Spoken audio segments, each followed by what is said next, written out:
जर तुम्ही पण 9th स्टँडर्डला असाल आणि तुमचा आतापर्यंत काहीच अभ्यास झाला नाहीये आणि परीक्षा आता तोंडावरच आहे, तर ही व्हिडिओ चुकून पण मिस नका करू. कारण या व्हिडिओमध्ये मी 3 अशा स्टेप सांगणार आहे, ज्याच्या मदतीने तुम्ही खूप चांगला स्कोर करू शकता, जरी तुमचा काहीच अभ्यास झाला नसेल तरी.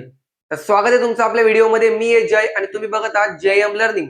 तर चला कोणत्या आहेत त्या 3 स्टेप मी तुम्हाला पटापट एक-एक करून त्या सांगतो. तर पहिली स्टेप म्हणजे इम्पोर्टंट टॉपिक्स फक्त करा. पूर्ण बुक करू नका. म्हणजे म्हणजे आता तुम्हाला पूर्ण बुक करायची नाहीये. आता एवढा कमी वेळ आहे का तुम्ही काय पूर्ण बुक खोलून बसाल का? तुमचं होऊच शकत नाही मग. मग तुम्हाला काय करायचंय? स्मार्ट प्लॅन वापरायचे. म्हणजे तुम्हाला फक्त इम्पोर्टंट टॉपिक्स करायचे. ते तुम्ही बोलाल, "आम्ही कुठून आणू इम्पोर्टंट टॉपिक्स?" तर त्याचा पण सोल्युशन आहे. त्याचं सोल्युशन असं आहे, तुम्हाला पी-वाय-क्यू बघायचे. त्यात जे आलेले असतील, रिपीटेड झालेले असतील, ते येण्याची शक्यता खूप असते. तर ते टिक करा. जे इम्पोर्टंट टॉपिक्स म्हणजेच तुमची टेक्स्टबुक खोला. त्यात कोणते-कोणते इम्पोर्टंट आहे तुमच्या सराबिरांना विचारा. तुमच्या स्कूलमध्ये विचारा. ते तुम्हाला आयडिया देतील आणि नसेलच देत, तर तुम्ही फक्त कमेंट करा इम्पोर्टंट टॉपिक्स. मी तुमच्यासाठी त्यावरही व्हिडिओ आणेल. प्रत्येक सब्जेक्टची आणेल. कोणते-कोणते इम्पोर्टंट टॉपिक्स आहेत ते. तर कमेंट करा. मग इम्पोर्टंट टॉपिक्स टिक केले तर त्याच्यावरच जोर द्या. ते जेवढे कराल तेवढे तुमच्या फायद्यासाठी चांगले असतील. तर आता बघूया दुसरी स्टेप. ती म्हणजे 6 तास तरी तुम्हाला अभ्यास करायचा आहे.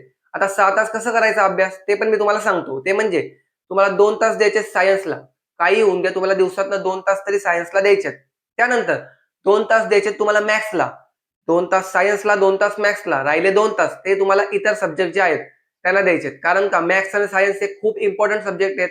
म्हणून त्यांना तुम्हाला 2-2 तास तरी द्यायचे आहेतच. आता तिसरी स्टेप म्हणजे अँसर रायटिंग प्रॅक्टिस. म्हणजे काय? तर म्हणजे आता तुमचं सगळं प्रिपेअर पण होणार आहे, पण तुम्हाला लिहिता यायला पाहिजे. कारण पाठ तुम्ही सगळं कराल आणि तुम्हाला लिहिताच आलं नाही तर? त्यासाठी तुम्हाला अँसर रायटिंग प्रॅक्टिस करायची. ती कशी कराल?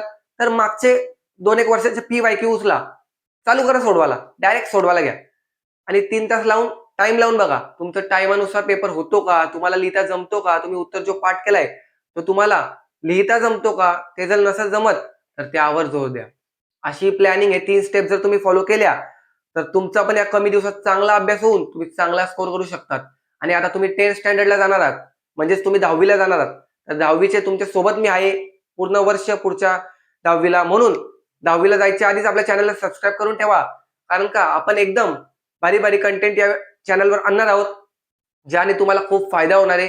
तर पहिलेच तुम्ही जेएम लर्निंग या चॅनलला सबस्क्राईब करून ठेवा आणि तुमच्या भावांना, तुमच्या बहिणींना किंवा तुमच्या फ्रेंड्सला हा चॅनल शेअर करा. कारण का त्यांची पण मदत होईल. जर व्हिडिओ आवडला असेल तर व्हिडिओ शेअर करायला विसरू नका. भेटूया नवीन व्हिडिओमध्ये. तोपर्यंत धन्यवाद.